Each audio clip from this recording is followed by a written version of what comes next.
تو آج ہم دو ایسی حالتوں پر بات کرنے والے ہیں جن سے لاکھوں خواتین متاثر ہوتی ہیں، جی لیکن اکثر انہیں یا تو غلط سمجھا جاتا ہے یا آپ کہہ لیں کہ نظر انداز ہی کر دیا جاتا ہے۔ جی ہم بات کر رہے ہیں پالیسسٹک اووری سنڈروم یعنی PCOS اور انڈومیٹریوسس کی۔ بالکل، اور ہمارے پاس 2025 اور 2026 کی جو کلینکل رپورٹس اور تجزیے ہیں، ہمارا مقصد ان کا گہرائی سے جائزہ لینا ہے۔ جی ہم یہ سمجھنے کی کوشش کریں گے کہ جدید سائنس ان کے بارے میں اب کیا سوچتی ہے، علاج میں کیا تبدیلیاں آ رہی ہیں، اور خاص طور پر وہ سماجی پہلو کیا ہیں جو اکثر علاج کی راہ میں رکاوٹ بنتے ہیں۔ چلیں اس موضوع کو کھولتے ہیں۔ ہم PCOS سے شروع کرتے ہیں۔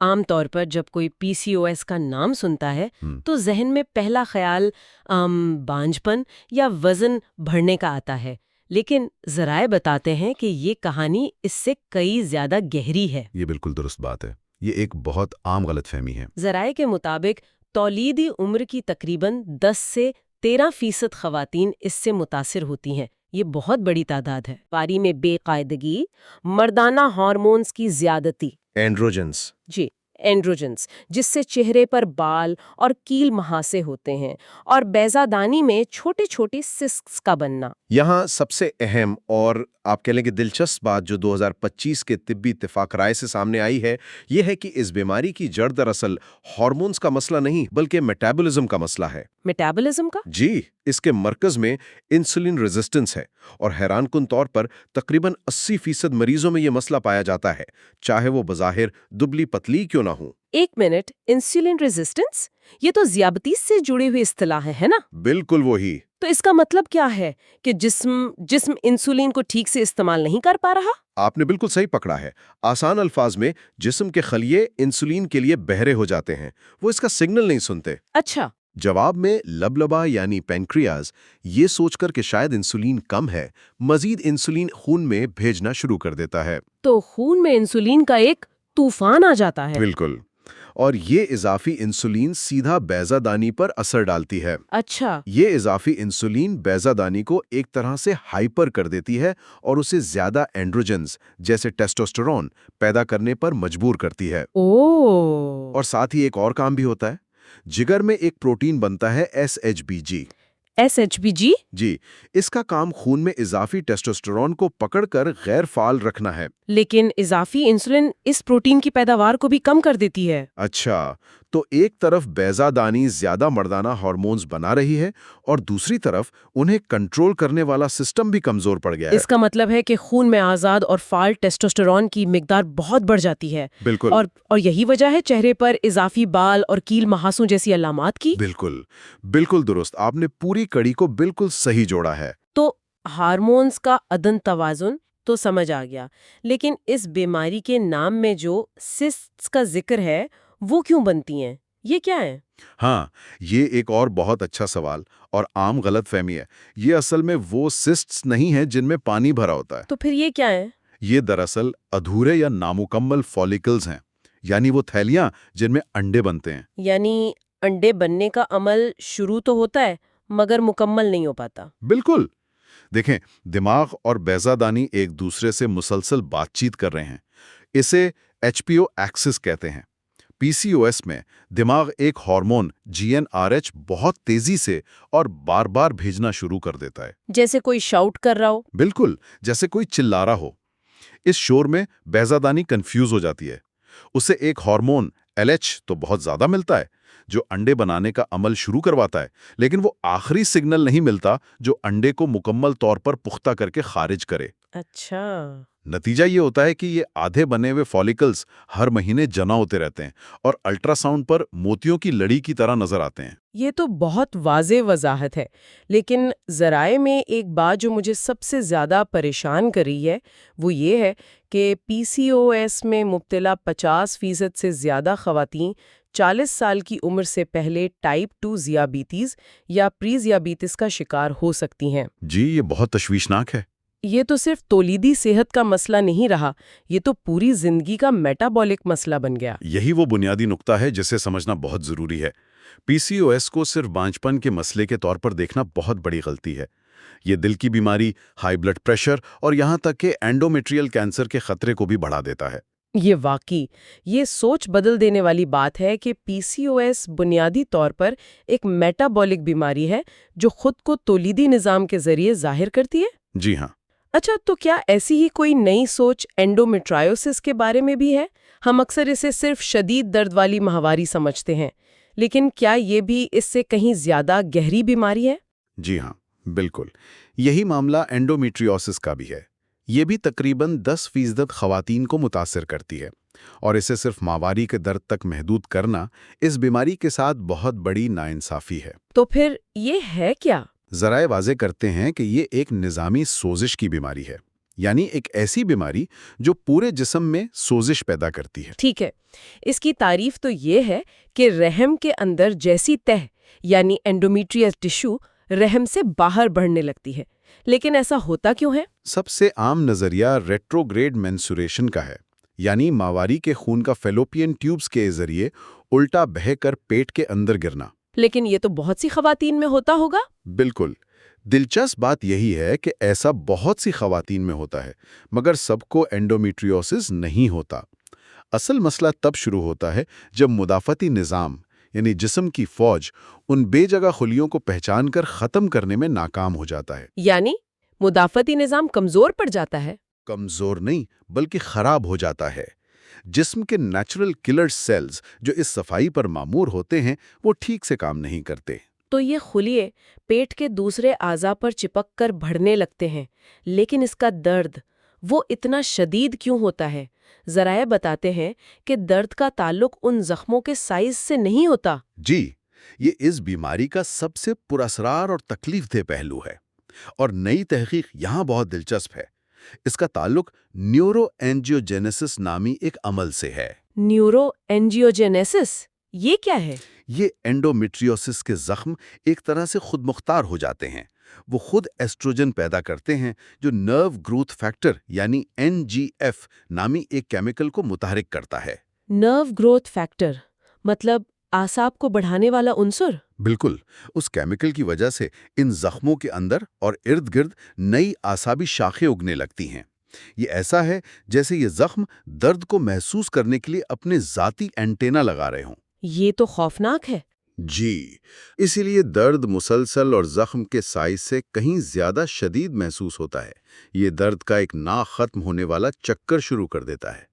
یہ بات ان لاکھوں خواتین کے تجربے کی تصدیق کرتی ہے جنہیں کہا جاتا ہے کہ یہ صرف تمہارے دماغ میں ہے یا تھوڑا درد تو ہوتا ہی ہے۔ لیکن اگر وجہ اتنی واضح ہے تو تشخیص میں اتنی دیر کیوں؟ ذرائع بتاتے ہیں کہ اوسطاً 6.6 سال لگ جاتے ہیں۔ جی، اور یہ تاخیر بہت تکلیف دہ ہے۔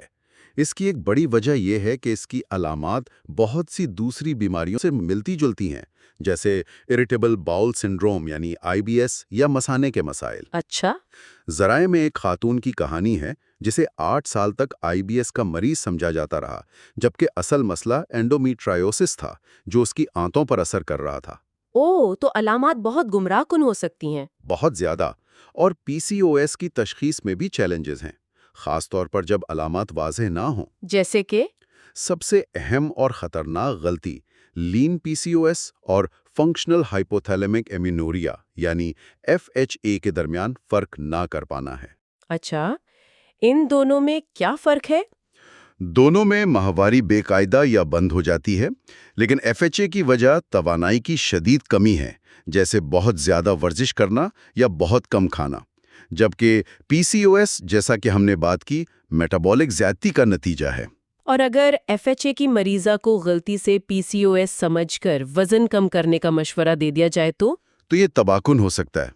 یہ ایسا ہے جیسے آگ پر پیٹرول ڈالنا، اس سے ان کی صحت مزید بگڑ سکتی ہے۔ یہ فرق کرنا انتہائی ضروری ہے۔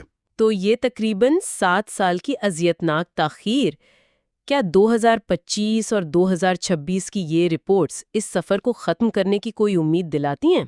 جی ہاں، خوش قسمتی سے اب ہم بہتر پوزیشن میں ہیں۔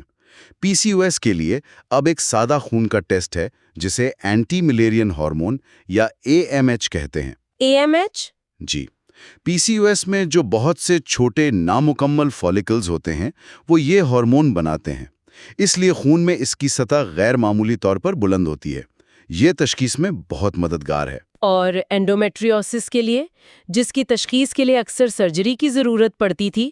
اس کے لیے بھی ایک بہت بڑی پیش رفت ہوئی ہے۔ ایک خاص ریڈیو فارماسیوٹیکل مارکر تیار کیا گیا ہے۔ اسے انجیکٹ کیا جاتا ہے اور یہ سیدھا جا کر اینڈومیٹرائوسس کے زخموں سے چپک جاتا ہے، جسے پھر ایک خاص سکین سے دیکھا جا سکتا ہے۔ مطلب سرجری کے بغیر تشخیص ممکن ہو سکتی ہے؟ جی، مستقبل میں تشخیص کے لیے بار بار ہونے والی تکلیف دہ سرجری کی ضرورت کم ہو سکتی ہے۔ یہ تو واقعی گیم چینجر ہے۔ اچھا، تشخیص کے بعد علاج کی بات کرتے ہیں۔ پی سی او ایس کے لیے کیا اب بھی صرف برتھ کنٹرول گولیاں ہی دی جاتی ہیں؟ یہ پرانا طریقہ تھا جو صرف علامات کو دباتا تھا۔ اب سوچ بدل گئی ہے۔ چونکہ ہم جانتے ہیں کہ جڑ میٹابولک ہے تو علاج بھی وہیں کیا جا رہا ہے۔ کیسے؟ GLP-1 ریسپٹر ایگونسٹ جیسی ادویات جو عام طور پر ذیابیطس کے لیے استعمال ہوتی ہیں، اب PCOS کے علاج کا ایک اہم حصہ بن رہی ہیں۔ اچھا، تو یہ سمجھ میں آتا ہے اگر مسئلہ انسولین کا ہے تو ذیابیطس کی دوا استعمال کرنا منطقی ہے۔ جی، یہ ادویات انسولین کی حساسیت کو بہتر بناتی ہیں، وزن کم کرنے میں مدد کرتی ہیں اور اس طرح ہارمونز کے پورے سلسلے کو ٹھیک کر کے ماہواری کو قدرتی طور پر باقاعدہ کر سکتی ہیں۔ اور اینڈومیٹریوسس کے لیے کیا نیا ہے؟ وہاں تو علاج کا مقصد ایسٹروجن کو دبانا ہوتا تھا، جس کے اپنے بہت سے ضمنی اثرات ہوتے ہیں۔ جی، GRNH اینٹاگنسٹس جیسے ایلیگولکس اب بھی استعمال ہوتے ہیں، لیکن ایک بالکل نیا اور انقلابی طریقہ سامنے آ رہا ہے جس کا نام ہے ڈائی کلورو ایسیٹیٹ یعنی DCA۔ DCA؟ یہ کیسے کام کرتا ہے؟ یہ دوا اینڈومیٹریوسس کے خلیوں کے منفرد میٹابولزم کو نشانہ بناتی ہے۔ یہ ان خلیوں کے توانائی حاصل کرنے کے طریقے میں خلل ڈال کر انہیں کمزور کرتا ہے۔ اور اس کا سب سے بڑا فائدہ؟ سب سے بڑا فائدہ یہ ہے کہ ابتدائی ٹرائلز میں یہ ہارمونل ضمنی اثرات کے بغیر درد کو کم کرنے میں مؤثر پایا گیا ہے۔ واہ، یہ تو بہت بڑی خوشخبری ہے۔ اس کے علاوہ غذائیت کو اب علاج کی پہلی صف میں شمار کیا جاتا ہے۔ PCOS کے لیے کم گلائسیمک انڈیکس والی خوراک اور مایو انوسیٹول سپلیمنٹ بہت مؤثر ہیں۔ اور اینڈومیٹریوسس کے لیے؟ اینڈومیٹریوسس کے لیے سوزش کو کم کرنے والی غذائیں جیسے اینٹی آکسیڈنٹس اور این ایسیٹائل سسٹین یعنی NAC سپلیمنٹ بہت فائدہ مند ثابت ہوئے ہیں۔ یہ تمام طبی معلومات اپنی جگہ، لیکن ذرائع پاکستان جیسی اردو بولنے والی کمیونٹیز میں ایک بہت اہم سماجی پہلو پر بھی روشنی ڈالتے ہیں۔ یہ صرف ایک طبی مسئلہ نہیں رہتا ہے نا؟ جی، اور یہ پہلو اکثر علاج سے بھی زیادہ پیچیدہ ہوتا ہے۔ یہاں PCOS کا نام سنتے ہی اسے سیدھا بے اولادی کے خوف سے جوڑ دیا جاتا ہے، جو ایک بہت بڑا سماجی داغ ہے۔ اور چہرے پر اضافی بالوں جیسی علامات کو شرمندگی کا باعث سمجھا جاتا ہے۔ بالکل، اس کی وجہ سے خواتین خاموشی سے تکلیف برداشت کرتی رہتی ہیں اور مدد مانگنے سے ہچکچاتی ہیں۔ اور ذرائع ایک اور بہت حساس مسئلے کی نشاندہی کرتے ہیں۔ کنوارا پن سے جڑے ثقافتی تصورات کی وجہ سے نوجوان اور غیر شادی شدہ لڑکیاں بروقت طبی معائنے سے کتراتی ہیں۔ جی، خاص طور پہ ٹرانس ویجائنل الٹرا ساؤنڈ جیسے ضروری تشخیصی ٹیسٹ سے انکار کر دیا جاتا ہے، جس سے تشخیص میں خطرناک تاخیر ہوتی ہے۔ لڑکیاں ایک طرف اپنی صحت اور دوسری طرف سماجی دباؤ کے درمیان پھنس جاتی ہیں۔ بالکل، اور ذرائع ایک اور دلچسپ بات بتاتے ہیں کہ اس کمیونٹی میں ایڈرینل PCOS کی قسم زیادہ عام ہو سکتی ہے۔ یہ وہ قسم ہے جس کی بنیادی وجہ انسولین نہیں بلکہ دائمی تناؤ ہوتا ہے۔ تناؤ یعنی سٹریس؟ جی، سٹریس۔ اس میں ایڈرینل غدود زیادہ DHES نامی ہارمون بناتے ہیں۔ تو اس کا مطلب یہ ہوا کہ مغرب سے درآمد شدہ ایک ہی علاج سب کے لیے کام نہیں کر سکتا۔ بالکل۔ اگر وجہ تناؤ ہے تو اس کا علاج صرف میٹابولک ادویات نہیں بلکہ تناؤ کو کم کرنے اور نیند کو بہتر بنانے پر زیادہ مرکوز ہونا چاہیے۔ جی بالکل، علاج کو مقامی ثقافت اور حیاتیات کے مطابق ڈھالنا بہت ضروری ہے۔ تو اس سب کا کیا مطلب ہے؟ آج کی گفتگو کا خلاصہ کیا ہے؟ ہم نے دیکھا کہ PCOS کے بارے میں پرانی سوچ جی، کہ یہ صرف ماہواری یا بچہ نہ ہونے کا مسئلہ ہے اب بالکل غلط ثابت ہو چکی ہے۔ یہ بنیادی طور پر ایک میٹابولک بیماری ہے۔ اور اینڈومیٹریوسس صرف درد والی ماہواری نہیں بلکہ ایک پورے جسم پر اثر انداز ہونے والی سوزش کی بیماری ہے جس میں مدافعتی نظام بھی شامل ہے۔ اور علاج اب علامات کو دبانے کے بجائے بیماری کی جڑ پر توجہ مرکوز کر رہا ہے۔ جی، اور یہ زیادہ ذاتی نوعیت کا اور کثیر شعبہ جاتی ہو رہا ہے۔ اور شاید سب سے اہم بات یہ ہے کہ یہ مریض کے درد اور تجربے کو تسلیم کرنے کے بارے میں ہے، جسے دہائیوں تک نظر انداز کیا جاتا رہا۔ بالکل، یہ سمجھنا کہ درد حقیقی ہے اور اس کی ایک ٹھوس حیاتیاتی وجہ ہے، خود ایک علاج ہے۔ ان ذرائع سے آخری سبق یہ بھی ملتا ہے کہ ان بیماریوں کا انتظام پوری زندگی کی احتیاطی دیکھ بھال کا متقاضی ہے۔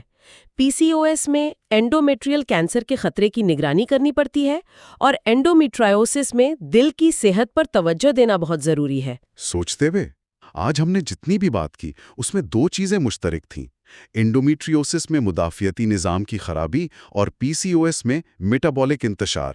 یہ ایک بہت اہم سوال پیدا کرتا ہے۔ کیا؟ چونکہ ہم اب جانتے ہیں کہ ہماری آنتوں میں موجود جراثیم یعنی گٹ مائکروبائیوم ہمارے مدافعتی نظام اور میٹابولزم دونوں پر گہرا اثر ڈالتے ہیں، تو کیا یہ ممکن ہے کہ مستقبل میں ان امراض نسواں کا علاج رحم یا بیضہ دانی کے بجائے آنتوں سے شروع ہو؟